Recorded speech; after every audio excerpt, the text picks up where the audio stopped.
North Africa, 1942. Erwin Rommel, the Desert Fox, decides that retreat of the Afrika Korps from the front line at El Alamein is his only course. He informs Berlin of his decision. A reply is received from the Führer himself, which shocks Rommel to his core. Hitler orders them to stand and fight to the last man, stating, "Victory or death." It is at this moment that the magic that had kept Rommel spellbound by the Führer was irreparably broken. And so, pacing back and forth outside his tent, Rommel decides to continue his westward retreat, announcing, "My men's lives come first. The Führer is crazy."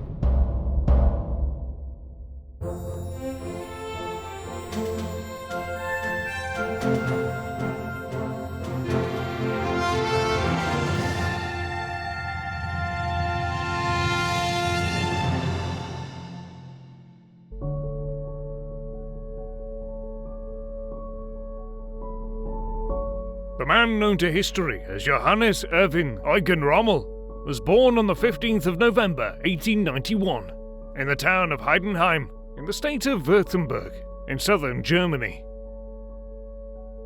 Rommel's mother, Helene von Lutz, was the daughter of Karl von Lutz, a former head of the local government of Württemberg, and Helene would give birth to 5 children, of whom Erwin Rommel was the second. And as well as this, his father, Erwin Rommel Sr., was a school teacher, specializing in mathematics, and also a one-time artillery lieutenant, as it was typical of German middle-class families like the Rommels to have served in the military officer class.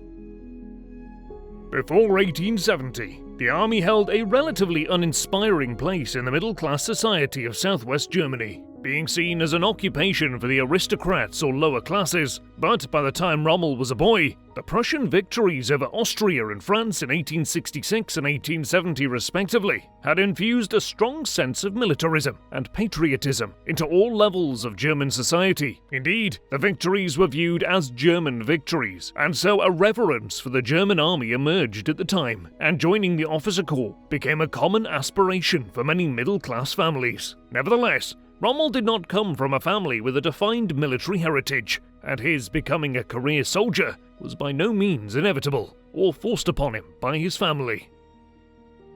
Although details about Rommel's childhood are sparse, and he rarely spoke of it himself, something that emerged very clearly, however, was his sharp and agile brain, as Erwin had a clear natural talent for engineering and mathematics, and in his mid-teens, Rommel strongly considered becoming a teacher like his father or an engineer at the Zeppelin Works. As he approached his 18th birthday, Rommel had not made a firm decision about his future career, and so his father encouraged him to consider joining the German army, and so it was that in July 1910, the future Field Marshal signed up with the 6th Württemberg Infantry Regiment as an officer cadet. After completing his cadet training in March 1911, Rommel was sent to the Officers' Military School in Danzig, where he graduated on November 15th on his 20th birthday. And at the time, the school's commanding officer noted that Rommel was an intense and serious young man who neither smoked nor drank and had the makings of a useful soldier. During his time in Danzig, Rommel fell in love with a young language student by the name of Lucy Maria Mollin, or Lou, as Rommel would affectionately call her, throughout his life, and the two would marry in 1916, but not before Rommel, upon being posted back to Württemberg, fathered a child with a local woman named Walburga Stemmer in 1913, whom they named Gertrude. Rommel was ashamed of his actions, especially because Stemmer was from working-class origins, which was seen to be beneath an aspiring middle-class officer, but also an unwritten code of honor within German society at the time forbade Rommel from turning his back on his young child, and Gertrude lived with her father until his death. From 1913 until the outbreak of the Great War, Rommel trained recently drafted soldiers and officers, and he was, by all accounts, an efficient and respected, but rather dull young officer, who showed every promise of having a long, worthy, yet unimaginative military career. But this was all to change on the 28th of June 1914 in Sarajevo, Bosnia, when Gavrilo Princip shot and killed the heir to the throne of Austria-Hungary, the Archduke Franz Ferdinand.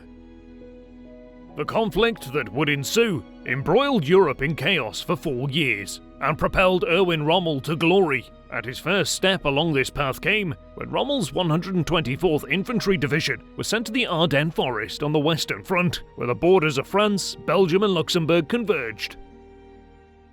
Rommel's division was sent here to act as the pivot point for the grand wheeling manoeuvre of the German army through Belgium as dictated by the Schlieffen Plan, which envisaged a swift defeat of France so that Germany could focus its forces east and defeat Russia, and fitting with the atmosphere of intense patriotic fervour and jubilation prominent at the time. Rommel described his trip to the front as indescribably beautiful. Rommel's first action occurred on August the 22nd, 1914, when he led his platoon in pushing back French forces from the Belgian village of Bild, sustaining heavy casualties. And although his action was of little consequence in the context of the wider war, it demonstrated military characteristics which would come to define Rommel as a general, in particular his courage, decisiveness, and use of tactical surprise. After this, Erwin Rommel continued to demonstrate his talents for soldiering throughout the war, and his bravery was again evident when he was wounded in the leg in his second encounter with the enemy on the 24th of September, earning him his first combat decoration, the Iron Cross, Second Class, and indeed, he would go on to be awarded the Iron Cross First Class in January 1915 after showing skillful leadership in a further assault on French positions. In October 1915, Rommel was transferred to one of the newly created mountain units of the German army, but it wasn't until October 1916 that the Mountain Battalion was sent east to battle the Romanian army, where Rommel continued to distinguish himself as a leader of men, and after a brief spell on the Western Front, from February to August 1917, he returned to Romania for what would be the climax of his World War I experience. Rommel was chosen to lead a German assault on the Romanian fortress of Mount Kosna in August, and his attack captured and held the fortification in fierce fighting, with Rommel receiving a wound to his left arm. Nevertheless, the height of Rommel's Great War glory came during the Battle of Caporetto, when between the 24th and the 26th of October, during 52 hours of near-continuous operations, Rommel led his men a distance of 18 miles, capturing 4 summit positions and 9,000 Italian troops, miraculously losing just 36 casualties. For his leadership at Caporetto, Rommel was awarded the Pour le Mérite, one of the most prestigious awards in the German army, presented by Kaiser Wilhelm II himself, and this marked the end of Rommel's combat experience during the First World War, as he was promoted to captain in January 1918 and became a staff officer in Germany until the signing of the armistice, which brought the Great War to a close on the 11th of November 1918. And it would be almost 22 years before Rommel again led troops into battle. The brief but spectacular campaigns that Rommel experienced in the Great War had a lasting effect on his conception of military strategy, as he would utilize the deep penetration behind enemy lines, followed by attacks on the enemy rear, that he used as an infantry commander to devastating effect during his campaigns in the Second World War. Indeed, during the First World War, Rommel had truly come into his own as a leader, transforming into a charismatic and self-confident adult from the overly serious adolescent that had entered the war in 1914. And the true character of Rommel as a leader amongst men is what literally emerged from the Great War. The Germany that Rommel and his fellow soldiers returned to was an utterly different nation to the one they had triumphantly departed from in 1914, and taking the place of the imperial government was the newly declared Weimar Republic. But it was a government doomed to failure, born amidst military defeat and political humiliation. It was never to escape these failings, which only grew over time as the German economy collapsed during the 1920s. And as well as this, the Germany that Rommel returned to was also a nation on the brink of civil war, as the ultra-right-wing Freikorps fought the communists on the streets of German cities and towns, and political violence became commonplace in the formerly stable and orderly empire. And Rommel was to experience these violent divisions firsthand, as following the armistice, he was forced to put down riots across the country. Erwin Rommel would spend the 1920s as an officer in what remained of the German army after it had been heavily cut back by the disarmament terms of the Treaty of Versailles to allow just 100,000 troops, and Rommel was just one of 4,000 officers permitted in the new German army, and the fact that he was selected is testament to the reputation that he had garnered during the war as a promising young officer. Though first and foremost a soldier, Rommel also became a devoted husband to his wife Lucy, and he soon became a dedicated father when on the 24th of December 1928, the Rommel's first and only son, Manfred, was born, and the boy would be a source of joy for Rommel throughout his life. Though Rommel maintained a successful military career and a fulfilling private life throughout the 1920s, his fortunes did not match those of his country, which by the end of this decade was in the grip of the worst economic depression in history, with 1 in every 3 Germans unemployed and hyperinflation causing severe hardship, and with the Weimar government increasingly viewed as irrelevant and dysfunctional, the German people turned to a charismatic political outsider who declared that he alone possessed the solutions to Germany's problems and was prepared to take bold measures in order to solve them. This man's name was Adolf Hitler. Nevertheless, Hitler and his National Socialist Party were not prominent in the life of Erwin Rommel until the 30th of January 1933, when Hitler became Chancellor of the German Republic, although this was not due to any disdain or disapproval of Hitler and his party, but was rather due to Rommel's commitment to being a non-political army officer first and foremost. Though Rommel and Hitler would form a very close and mutually beneficial relationship, Rommel never subscribed to Hitler's right-wing doctrine. Rather, he remained fairly uninterested in politics and political ideology, holding moderately centre-left views throughout his life. And indeed, even as he became an increasingly important figure within the Third Reich, Rommel would never become a member of the Nazi Party. Rommel could not ignore the National Socialist Party for long, however, as on the 27th of February 1933, the German parliament burned to the ground, and Hitler, blaming communists for the disaster, passed a series of laws suspending habeas corpus, which allowed Hitler to rule by decree, and only 18 months later, in August 1934, the German President Hindenburg was dead, and Hitler used this opportunity to merge the office of Chancellorship with the presidency to attain absolute power as the Führer. Furthermore, 1934 also witnessed the Night of the Long Knives, and on the 30th of June, the leadership of the Sturmabteilung, or SA, the Nazis' paramilitary enforcement army, were assassinated on the orders of the Führer, and so, with the virtual elimination of the SA, which had long been viewed by army officers as a rival organisation with brutal and thuggish tendencies, the military readily swore an oath of allegiance to Hitler. Rommel's first interaction with Hitler occurred on the 30th of September 1934, when his mountain battalion provided a guard of honour for the Führer, but it was not until later, when he became commander of Hitler's permanent bodyguard during the drive into the Sudetenland, that Rommel started to get on reasonably close terms with the Führer.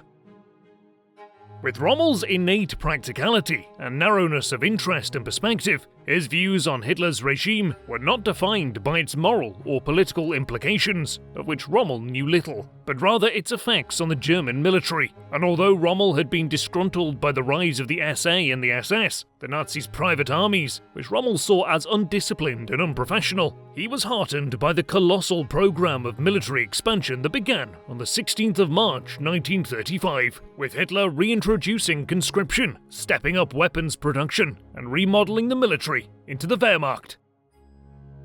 This military expansion led to rapid promotions for existing officers, and by early 1936, Rommel was a lieutenant colonel, and in 1937, Rommel began to attract the attention of Hitler and the German High Command, partly due to his excellent reputation as an instructor at the Potsdam War Academy, but also because of the phenomenal success of his book on military tactics, called Infantry Attacks, that was published that year.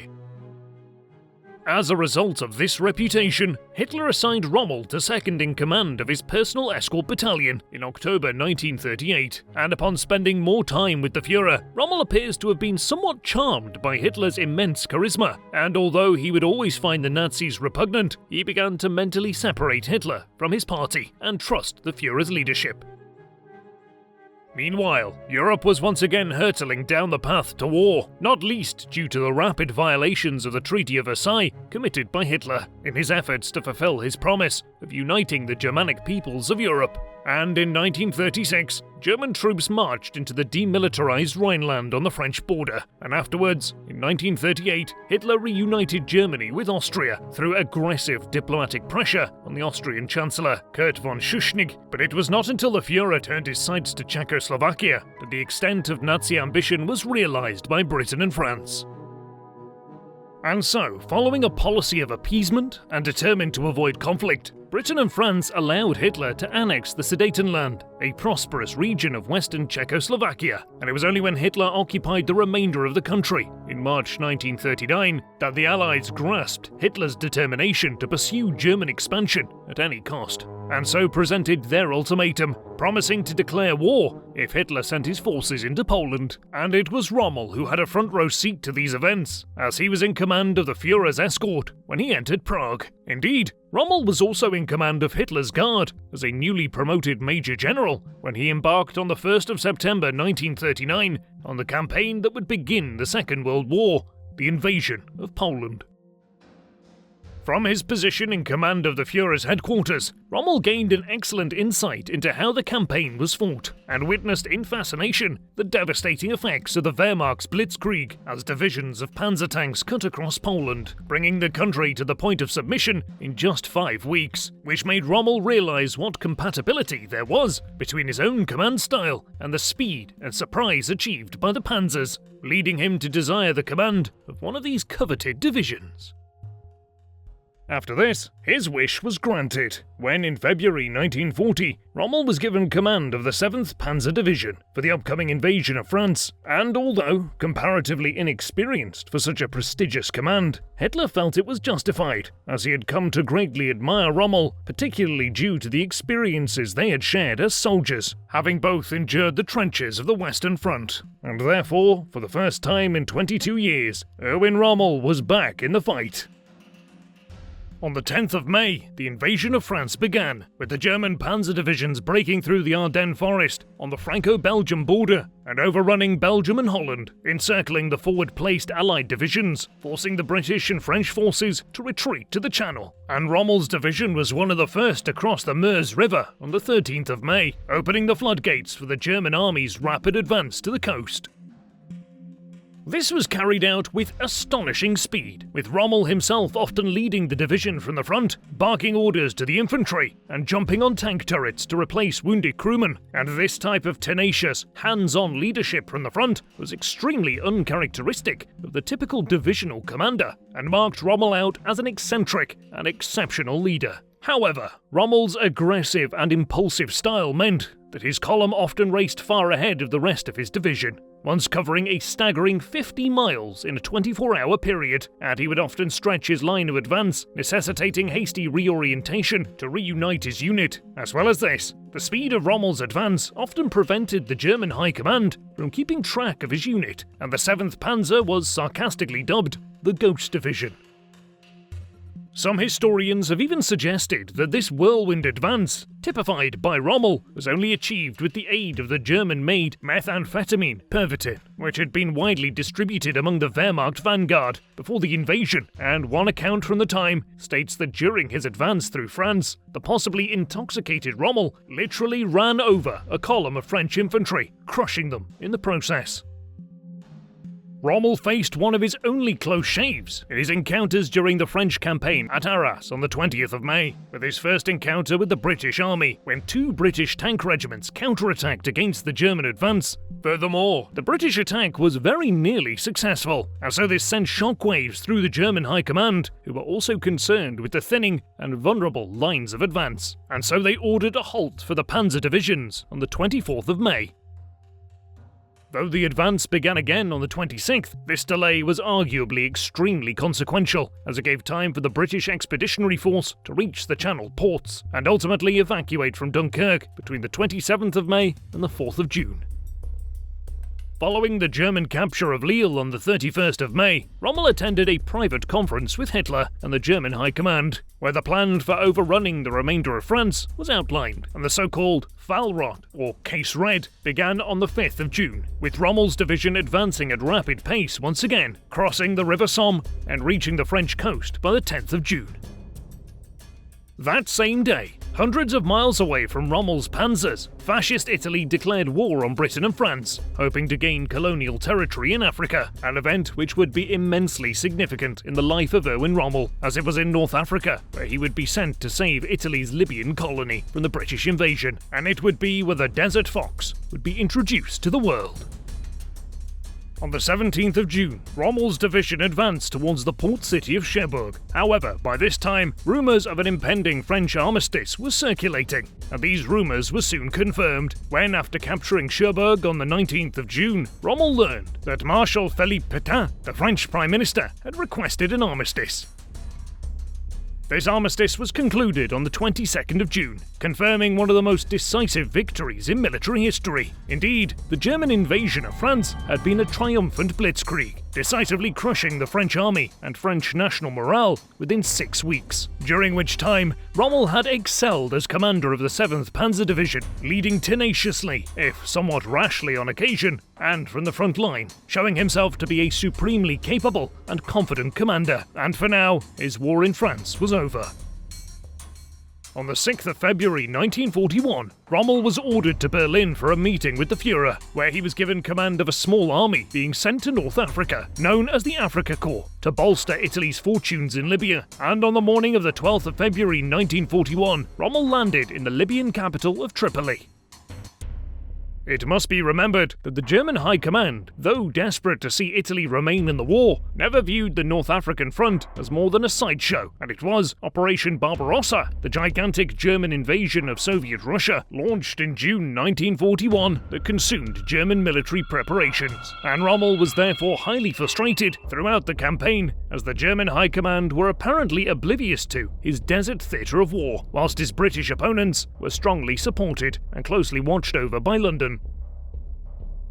Rommel was merely supporting the remains of an Italian army that had been battered by a British counter-offensive in early 1941, which had pushed the Italian forces out of Egypt and sent them fleeing westward, deep into Libya. And although the plan of the German General Staff for the Afrika Korps was simply to hold the Italian position in western Libya, while they themselves were consumed with Operation Barbarossa, Rommel had other plans. He believed that on the desert front, attack was the best form of defence, and rather than wait in defensive positions for the British to attack, Rommel decided to take the war to the enemy, and to accomplish this, Rommel would have to engage in insubordination, deceiving the German High Command as to the true nature of his campaign.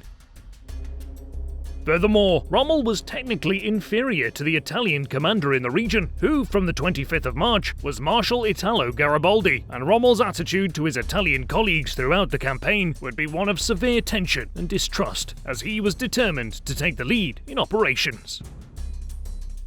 Rommel's first offensive operation began on the 24th of March, with the capture of the Libyan port of El Agheila, east of the German-Italian position, where German troops met very little resistance from the British, who retreated in good order northeast to Mersa el Brega. Rommel's tendency as a commander was always to exploit any enemy weakness to its fullest extent, believing that once the enemy was on the back foot, the advantage must be pressed. And for Rommel, a successful war should not consist of a series of set-piece battles, but of continuous movement, as demonstrated by the German success in France in 1940. With these tactics in the forefront of his mind, he therefore gave the British no time to establish defensive positions, attacking Mersa el Brega on the 31st of March, then moving to assault Agadir on the 2nd of April, pushing the British forces, which had been depleted by the diversion of forces to Greece, to face the upcoming German invasion eastwards. Rommel now headed north towards the major port of Benghazi, which the British duly abandoned on the 3rd of April, facing a further blow on the 7th of April, when Lieutenant Generals Neame and O'Connor, who were in command of the British Western Desert Force, were captured by a German reconnaissance patrol. With the British chain of command temporarily paralysed, Rommel continued his relentless advance across the desert, ordering the Afrika Korps, along with 2 Italian motorised divisions, to advance upon the British fortress of Tobruk on the 10th of April. The fortress was deep within Cyrenaica, modern-day eastern Libya, and if taken, would have forced the British to retreat into Egypt, leaving the Suez Canal, Rommel's ultimate target for the campaign, vulnerable to the Axis forces. And in just over 2 weeks, Rommel had turned the situation in North Africa completely on its head, stunning the British and German high command alike. Throughout this blistering offensive, Rommel displayed many of the leadership tendencies that he had shown in the 1940 campaign in France, where he led from the front in armoured cars and small aircrafts to scout the enemy positions, and regularly put himself in mortal danger, closely evading death and capture on multiple occasions, such as when his Italian allies fired upon his plane near Agadir, thinking it to be an enemy aircraft. Nevertheless, despite these near misses, his style of leadership brought him great admiration from the troops. However, Rommel's rapid movements and relentless offensive energy often led to communication and supply problems as his lines were so stretched, and in the vast terrain of the desert theatre, this was a particular problem in regards to fuel, as Rommel's thirsty panzers were driven hard and often got way ahead of the fuel reserves. Nevertheless, the sheer pace and force of Rommel's opening offensive ensured these problems could not be exploited by the British, who were too busy retreating to exploit the weaknesses in the enemy lines of supply. By the 11th of April, the Tobruk fortress was surrounded by Rommel's forces, but as the only major port other than Benghazi between Tripoli and the Egyptian city of Alexandria, the Allied forces would not abandon Tobruk, and so he was met with stern defensive forces, and would spend 7 months trying to capture the fortress. Indeed, Rommel's initial fast-paced, spurious attacks were thrown back by the Tobruk defenders. For example, at El Adem on the 14th of April, where Australian forces inflicted heavy losses on German panzers and machine gun battalions. In the midst of his military frustrations, Rommel was also irritated by the antics of Nazi propaganda minister Joseph Goebbels, who, in an issue of the government newspaper in early April, published a biography of the increasingly popular Rommel, incorrectly claiming that he joined the Nazi Party in the 1920s, and on hearing this, Rommel was incensed and demanded that a correction be published. This incident serves as a reminder that although Rommel was intensely dedicated to the German army, he did not feel the same way towards the National Socialist regime. Meanwhile, German Army Chief of Staff Franz Halder, highly skeptical of Rommel, sent his deputy, General Paulus, to the Afrika Korps headquarters to inspect the situation on the 25th of April. On the 4th of May, after repeated failed assaults on the Allied positions, Paulus instructed Rommel to cease further attempts to take Tobruk by direct assault and to lay siege to the town instead, and as this order had the authority of the German High Command, Rommel had no choice but to obey. After this, the British intercepted the reports Paulus sent to Berlin, which informed them that the Germans were in a weak position and planning to dig in around Tobruk. Thus, with Prime Minister Winston Churchill's encouragement, British commander of the Western Desert Force, Archibald Wavell, began to plan Operation Battle Axe to relieve Tobruk and rout the Afrika Korps. And so Operation Battle Axe was launched on the 15th of June in the Halfaya Pass, east of Tobruk. But Rommel's defensive positions were well prepared, and German 88mm anti-tank guns were used to devastating effect on the British, and after 2 days, Rommel shifted to the offensive, concentrating his panzers on the British wing and rear, and forcing them to retreat. By the afternoon of the 17th of June, Wavell reported the failure of Operation Battle Axe to London, and due to this defeat, Wavell was replaced by Claude Auchinleck on the 21st of June, and meanwhile, a jubilant Rommel wrote to his wife, celebrating, quote, a complete victory. From June to November 1941, the Desert War witnessed a period of consolidation and reorganization on both sides, with Rommel preparing for an offensive in late November to capture Tobruk, whilst Auchinleck was also planning an attack, hoping to push the Germans away from the fortress and succeed where Operation Battle Axe had failed. After the failure of Wavell's Operation Battle Axe, Churchill began to concentrate British focus and resources towards the North African front, and before the year's end, additional divisions from across Britain's empire would arrive in North Africa. But Rommel would receive no such attention from Germany, as the launch of Operation Barbarossa on the 22nd of June virtually guaranteed an absence of attention or supplies for the Afrika Korps for many months. And after this, Rommel and Auchinleck were, from the beginning of autumn 1941, engaged in a race, each rapidly preparing to launch their own assault first. And whereas Rommel had planned to attack Tobruk on the 24th of November, on the 18th of that month, the British struck first, launching Operation Crusader. British forces advanced on the Axis positions, moving south of Rommel's defences along the Halfaya Pass in 3 columns and engaging the enemy south of Tobruk, and Rommel reluctantly realised that his planned assault on Tobruk would now have to be indefinitely postponed, and he moved his units preparing to assault the fortress into battle against the British. After 4 days, the British had suffered losses of 530 tanks, whilst the Germans and Italians had lost only 100, and so, wanting to exploit the weakened British position, Rommel counterattacked near the Egyptian border on the 24th of November, moving for the rear of the British forces and causing intense panic amongst the British officers, a move that became known as the Dash to the Wire being the Egyptian border. But despite the initial chaos caused by his attack, Rommel's panzer assaults failed, and he soon realised that the British forces were more numerous and organised than he had suspected, and he was forced to withdraw. From the 29th of November to the 6th of December, the fighting died down, with only minor engagements and skirmishes, as both armies attempted to improve their tactical positions. But by the 7th of December, Rommel's Afrika Korps was lacking in supplies, and had fewer than 100 tanks, whilst the British continued to bring up reinforcements, and so Rommel was therefore forced to call a withdrawal from Tobruk and retreat west to Gazala. The Allies now pressed forwards across the desert, and Rommel was forced to abandon Gazala on the 13th of December, and he headed for El Agheila, the position from where he had begun his offensive in March, which was, in Rommel's view, the only defensible position west of the Gazala Ridge.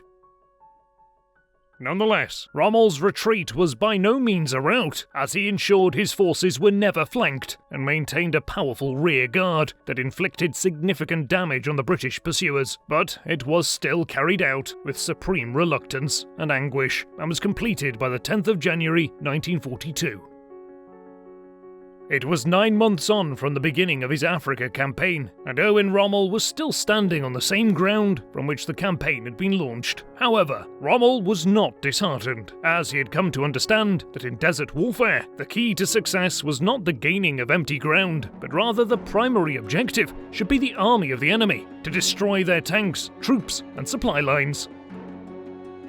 Furthermore, Rommel sensed weakness among the British forces, as they were operating at the end of a precarious 500-mile supply line, and, in early December, the Japanese army launched attacks on British colonies in Southeast Asia, forcing the British to withdraw troops from the North African front. And, in the meantime, Rommel had been reinforced with 55 new panzers. In addition, air reconnaissance informed Rommel that the British forces appeared vulnerable to a counterattack, and in characteristic fashion, the Desert Fox wasted no time, launching his assault on the 21st of January 1942. The British were stunned by the strength of the assault, occurring less than 2 weeks after Rommel's retreat was completed, and they fell back in disarray. Consequently, the Axis retook Benghazi on the 29th of January, as the British forces were so dispersed, and Rommel's attack so swift that the British High Command could not impose order onto the field, and so the Allies therefore withdrew to the Gazala Ridge west of Tobruk and established a defensive line. Having recaptured most of Cyrenaica, Rommel's forces now came to a halt opposite the British Gazala line, with both sides planning major offensives for late May. But on this occasion, unlike in Operation Crusader, it was Rommel who struck first. On the 26th of May, Rommel launched his assault, sending some of his forces towards the centre of the Allied line in a feint manoeuvre, hoping to distract the British from his main attack, which consisted of a large flanking manoeuvre to the south of the Gazala line, which had initial success, but was soon ground down by British armoured reinforcements. Amongst intense fighting, Rommel formed his Afrika Korps into a defensive posture known as the Cauldron, Then on the 30th of May, he again resumed the offensive. And as usual, Rommel himself was at the centre of the action, leading his forces from the front and narrowly averting enemy fire on multiple occasions. And so, eventually the British forces began to crack under the immense Axis pressure, and from the 10th to the 12th of June, the British forces were finally overrun and forced to withdraw from the Gazala line. As Rommel once again approached Tobruk, he was determined to avoid a drawn-out siege like the year before, and so his assault on the fortress commenced on the 20th of June, and Rommel's attack was intense and devastating, concentrating artillery fire and waves of bombers to stun the British, who were preparing for a set-piece battle like that of 1941. On the 21st of June, the Afrika Korps at last captured Tobruk, taking 32,000 prisoners, the second largest capitulation of British soldiers in the entire war after the fall of Singapore. And whilst the British government faced a failed vote of no confidence due to this setback, Germany was jubilant, and Hitler promoted Rommel to the rank of Field Marshal, making him the youngest Field Marshal, at 49, in the entire German army.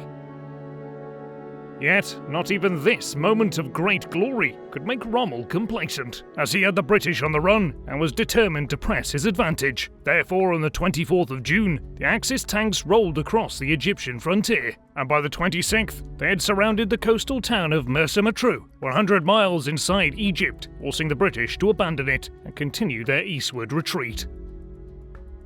After this, the British decided to make their last stand at El Alamein, 60 miles west of Alexandria. As if the vital city of Alexandria were to fall to the Afrika Korps, Cairo and the Suez Canal would be taken, and the British strategy in the Mediterranean would come crashing down. The British position at El Alamein could not be flanked, due to the impassable desert south of it and the Mediterranean to the north. Therefore, Rommel attempted to pierce the centre of the British defences, commencing his attack on the 1st of July. However, as the two sides attacked and counterattacked, Rommel's army was wearing thin, and his immense drive through the desert left him with fewer than 100 operational tanks, a precarious supply situation, and men who were exhausted and increasingly ill with dysentery, causing havoc amongst the ranks. As well as this, RAF dominance of the skies also made it difficult for the Afrika Korps to break the British lines. By the end of July, the battle had developed into a stalemate, with superior Allied numbers and superior Axis tactics preventing a breakthrough on either side. Nevertheless, the British commander, Auchinleck, was disliked by Churchill and much of the British High Command, and they used the excuse of his failure to drive back Rommel to replace him on the 8th of August, the new commander, Lieutenant General Bernard Montgomery. Rommel knew, with his comparative lack of supplies, that he would lose a static war with the Allies, and so felt compelled to attack the British and try to unbalance them. And so, he attempted this on the 30th of August at the Alam el Halfa Ridge, repeating his tactic of pinning down the enemy with a frontal assault, while his main forces attacked from the south. But in this last roll of the dice, Rommel's forces were repulsed, and he was forced to call off the attack on the 2nd of September, when static warfare was resumed for the next 6 weeks. On the 23rd of September, Rommel was recalled to Germany on sick leave, suffering from a liver infection and low blood pressure. Whilst there, he implored the German High Command for greater supplies, but he received only empty promises. Whilst in North Africa, Montgomery was building up his forces for the Great British Attack to push the Afrika Korps out of Egypt and Libya once and for all. The Second Battle of El Alamein began on the 23rd of October 1942 with a gigantic British artillery barrage, and although the Allied attack stalled on the first day, with a 6-to-1 advantage of tanks and men, as well as supremacy in the skies, Montgomery was prepared to overcome the enemy by sheer force of numbers. When Rommel returned to the front lines on the 25th of October, he faced a dire situation, as the Axis forces lacked the supplies, men and weaponry to fend off the British onslaught. And although the British attack was overall poorly executed and involved heavy losses, it was enough to grind down the battered and exhausted Afrika Korps, and Rommel felt compelled to order a retreat on the 2nd of November.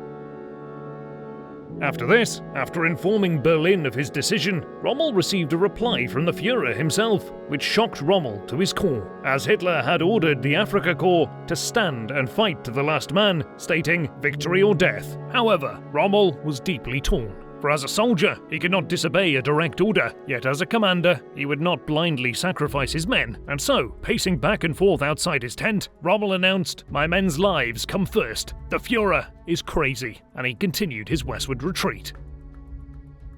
On the 8th of November, American forces began Operation Torch, making amphibious landings in Morocco and Algeria, and Rommel knew full well that this spelt the end for the Afrika Korps. And fighting a series of delaying actions against Montgomery, Rommel retreated to Tunisia, west of Tripoli, despite the protestations of Hitler, where he planned to hold off the Allies and evacuate the army.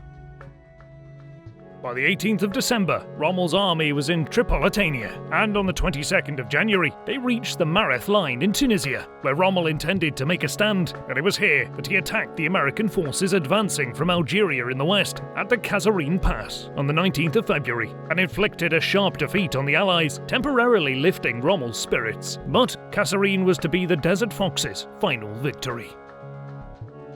The victory at Kasserine was, however, a Pyrrhic victory, as the weight of American forces compelled Rommel to withdraw from Kasserine, and he turned to face the British advancing from the east at the Mareth line, and it was here that Rommel attacked on the 6th of March, but 500 British anti-tank guns tore through the German units, and the assault failed.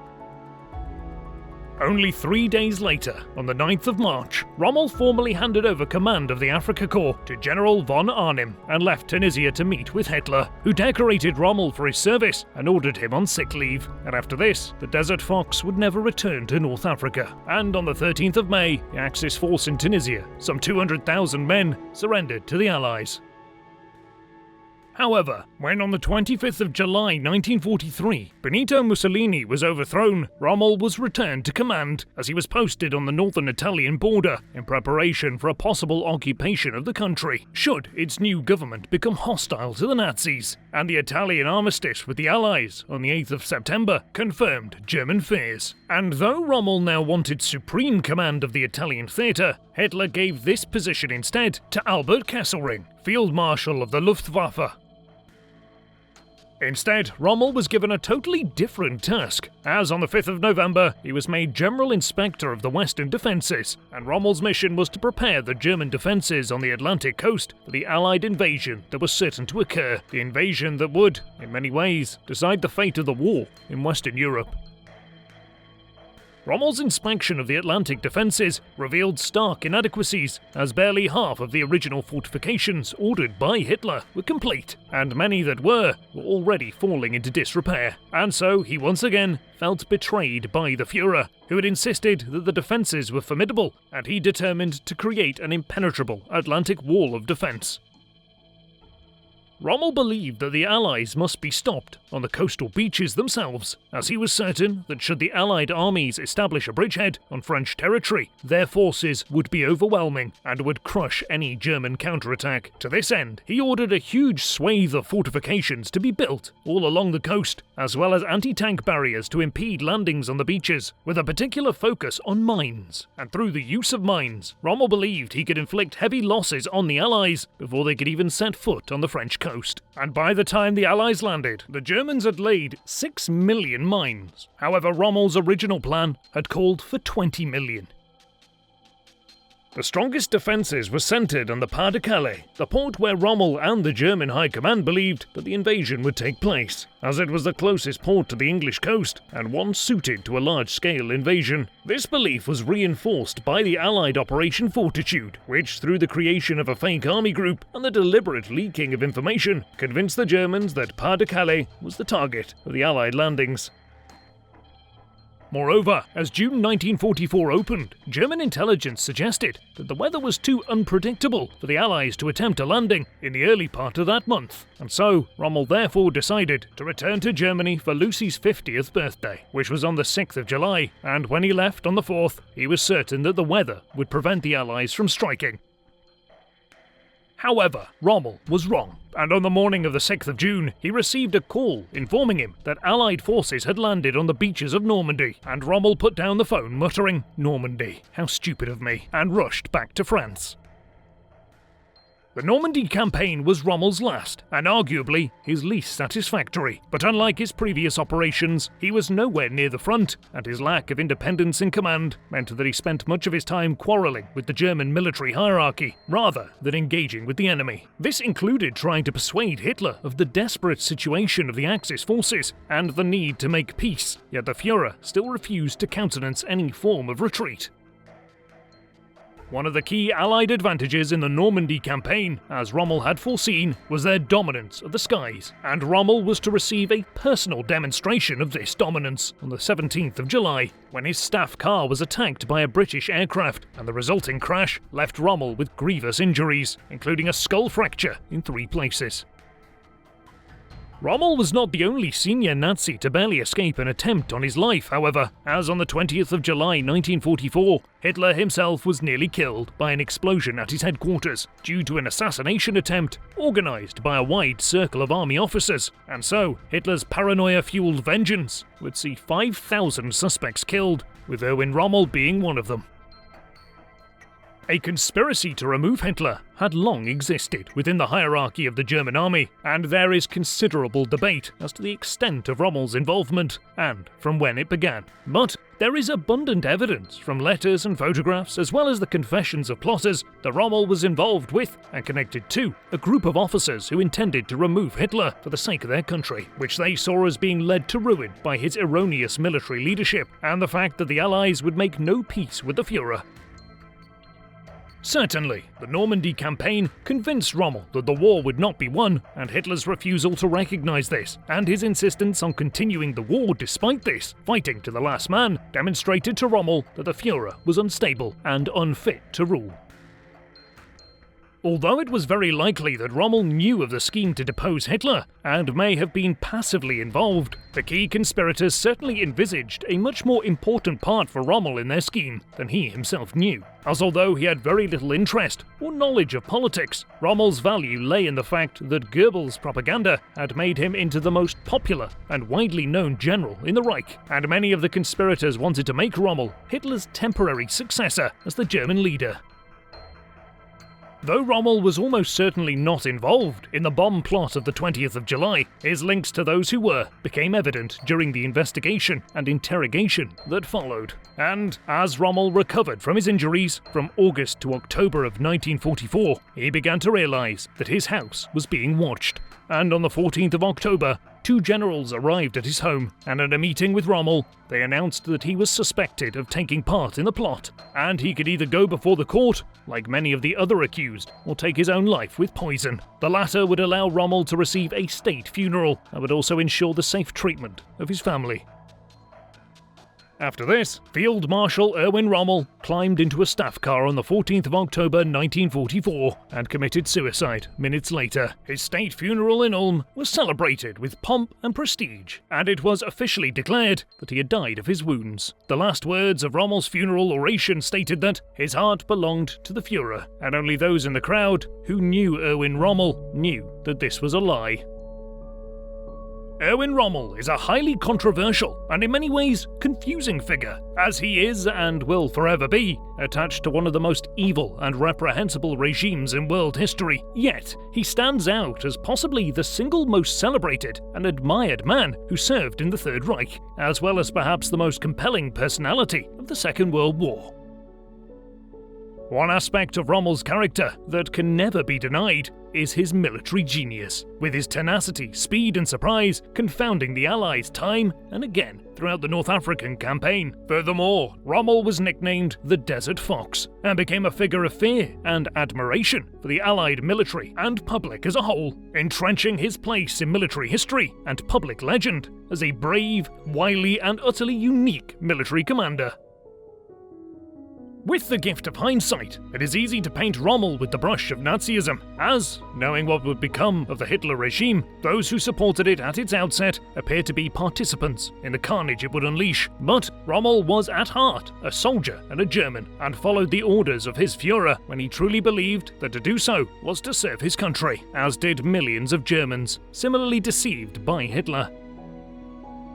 Rommel did, however, turn against Hitler, understanding that once the Führer's interests came before those of his country, he would always stand with his country and not its dictator. And it was this stance that cost Rommel his life, and demonstrated that he was a man of principle and honour, and he died having served his country rather than its Führer. And more than that, he died protecting his beloved family, who would live happily to old age. It is therefore quite justified that the figure of Erwin Rommel, though his character was rightly tainted by his allegiances, can nevertheless be detached from the evils of the Third Reich and admired for his military skill by many, both today and during his lifetime, for his unwavering dedication to his country and his family.